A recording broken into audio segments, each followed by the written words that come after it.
A shocking incident at a high-profile dinner in Washington has once again brought a controversial idea back into the spotlight.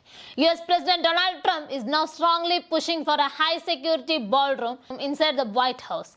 And he says that this latest shooting scare proves why it's urgently needed. Let's break down what happened. During the annual White House Correspondents Dinner held at the Washington Hilton, gunshots suddenly rang out near a security checkpoint. This caused panic. Security immediately stepped in.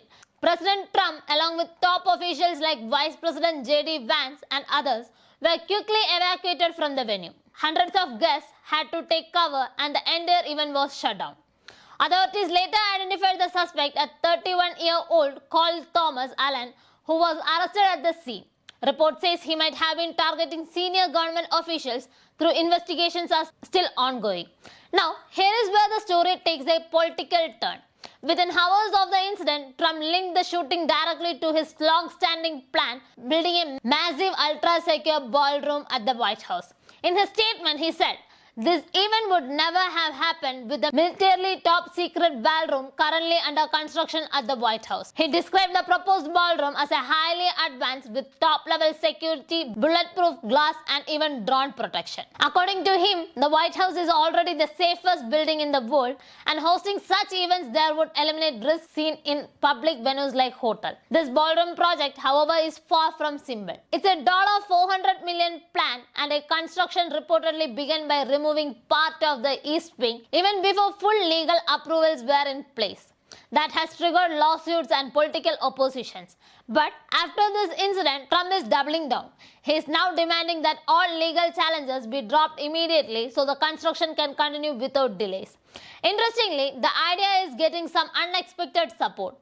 Senator John Fetterman, a Democrat, backed the proposal, saying such high-level government gatherings should happen in a properly secured venue. Now, coming back to the incident itself, Trump later said he wasn't initially alarmed. He thought the sound of gunfire was just something like a tray dropping. But soon, the seriousness became clear. In an interview, he said, "I wasn't worried. I understand life. We live in a crazy world."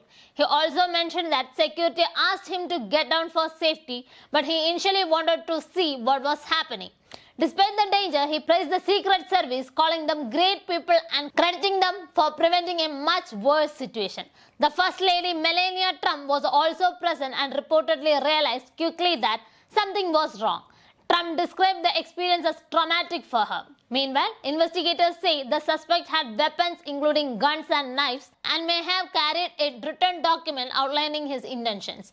An FBI investigation is now underway to determine the motive. After the chaos, Trump returned to the White House and addressed the media, still dressed in his former dinner suit. Interestingly, despite often criticizing journalists, he thanked the press for what he called responsive coverage of the incident. He also said that when the dinner is rescheduled, he might change the tone of his planned speech.